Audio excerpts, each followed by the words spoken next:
lassie. It's nice when the lassie is true. It's nice when you ken that your bonny wee hen is in love and that lover is you. It's nice when you love a wee lassie. It's nice when the lassie is true. It's nice when you ken that your bonny wee hen is in love and that lover is you.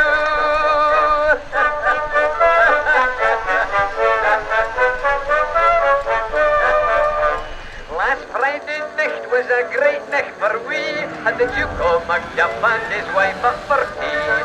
We had a bonny wee private surrey, but it finished up great at the finish.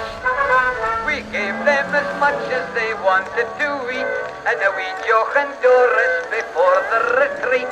We broke up at 12 and the midnight hour rang. As we stood on the steps at the door, we all sang. Oh, it's nice when you love a wee lassie. It's nice when the lassie is true. It's nice when you can be your bonny wee hen and you love it. It's nice when you love a wee lassie.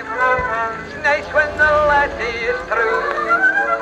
Nice when you ken that your bonny wee hen is in love and that lover is you.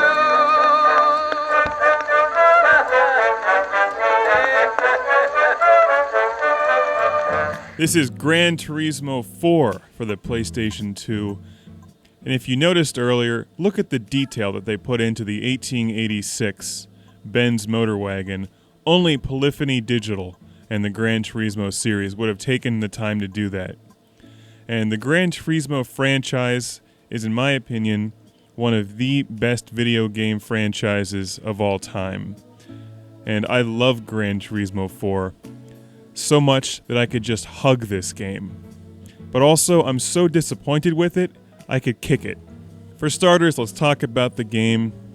You're probably familiar with the Gran Turismo games. You can buy pretty much any car in existence, of course, with the exception of Lamborghini and Ferrari and Porsche in this game, and some others. But you can buy hundreds of cars, and you can do pretty much whatever you want, modification-wise. You can put on better tires, weight reduction, new suspension, transmission, that kind of stuff, and tweak your car to your driving style. So it's just a fantastic style of a game. And only Forza 2 has even come close to the Gran Turismo style as far as detail. And in some ways, Forza 2 is better, and in some ways, Gran Turismo 4 is better. Now, as of the recording of this episode, I have not yet played Gran Turismo 5, and I'm hoping that there's some significant improvements between GT4 and Gran Turismo 5. The single best thing about Gran Turismo 4 is the amount of tracks. You have dozens of tracks that you can drive on. They're all very well designed. You have real-world tracks. You have made-up tracks from the Gran Turismo games of the past. You have made-up tracks for this game. El Capitan is one of my favorites. And, of course, Trial Mountain, Deep Forest, Grand Valley.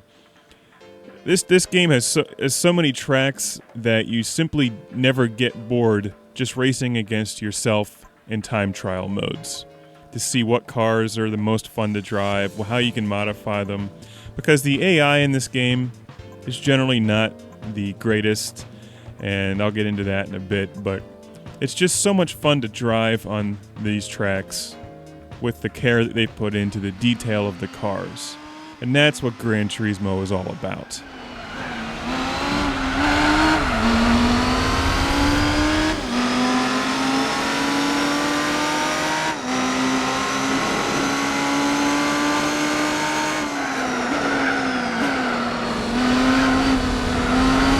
Here we are at Côte d'Azur. This is one of my favorite tracks, and one that I really missed when playing Forza 2. Because I like Forza 2, I'm a huge fan of that game as well, but it doesn't even come close to Gran Turismo with its track selection and the feel that you're actually traveling the world and driving on all different kinds of surfaces and in environments like along the beach, along the ocean, in mountains. It's just, Gran Turismo is just tremendous to give you that feel that you're literally traversing the world like James Bond, driving expensive cars and having a great time doing it.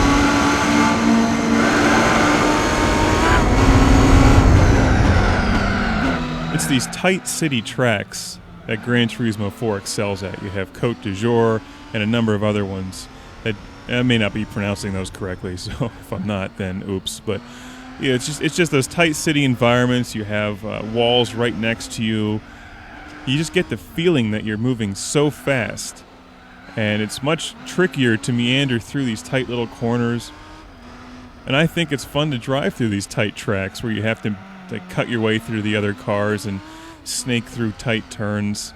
It's a lot of fun, and these are the tracks that Forza 2 is missing.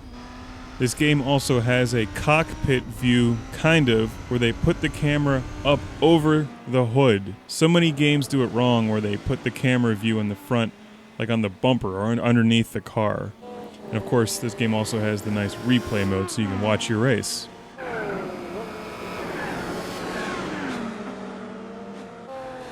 I'm driving my RUF here, which is a modified 911, I guess. This is one of my favorite cars in the game.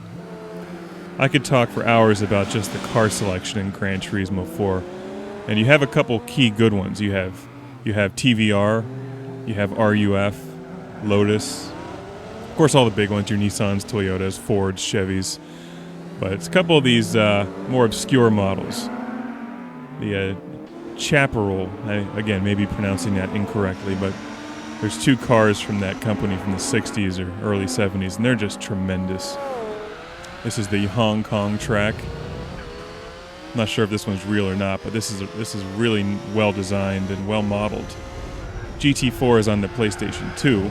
This came out in 2004 and does not have the graphical capabilities of the Xbox 360. But what they did with this game is still tremendous, and it plays at 1080i high definition. So it's really an incredible game, and one of the most impressive that's come out on the PlayStation 2.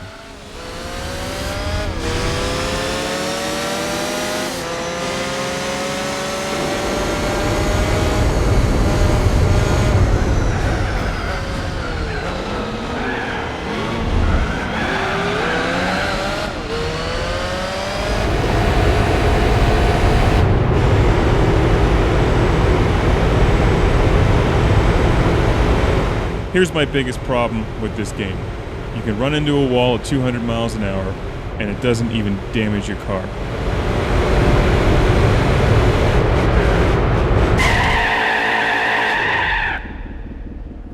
Now, obviously, my car should have exploded into flames at that point, but no, it doesn't. You can actually back up and drive away. And that's the biggest weakness in Gran Turismo 4. And it changes the driving style of how you actually play, because instead of trying to avoid things like walls and other cars, you can actually use them to your advantage by bouncing off them.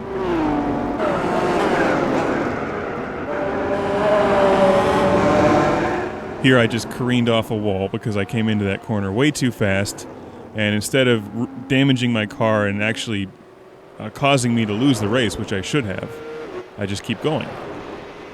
So you get into a driving style where if you're trying to cut by somebody on a corner, you actually use their car as a buffer and get extra traction by hanging on to them and then bouncing off of them and getting around the corner.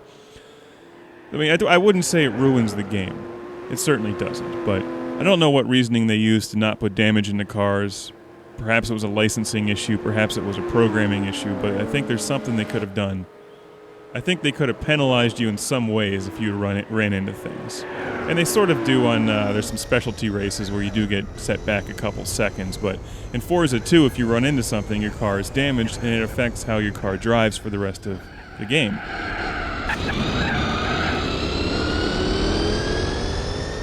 Or the rest of that race.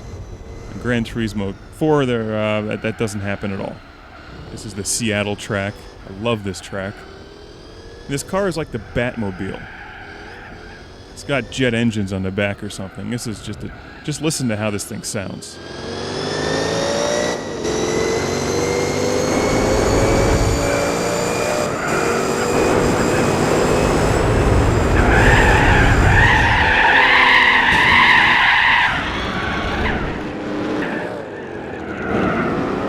been a fan of the Gran Turismo series since the first game in 1998.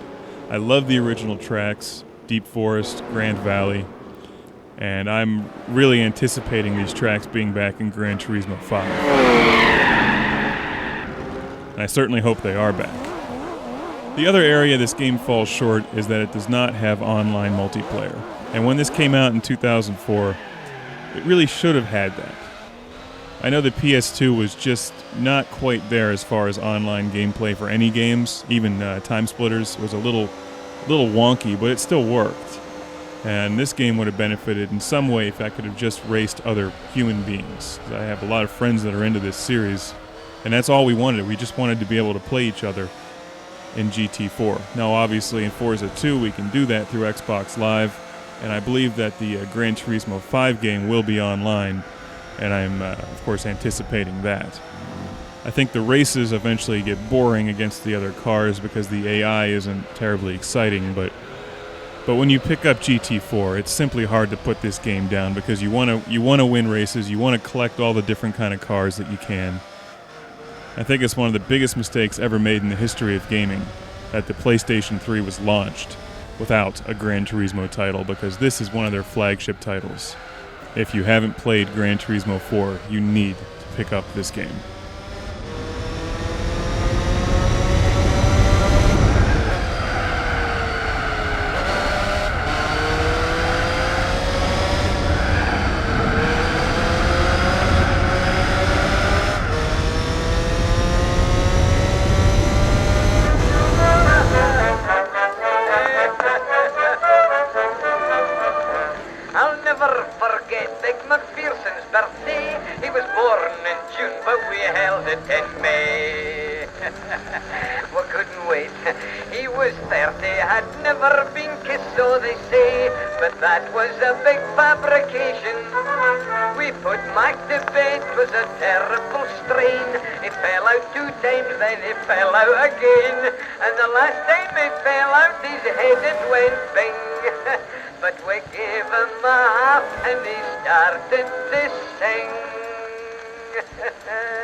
I'm telling you, if the river was a crowded chap that enjoys themselves in such.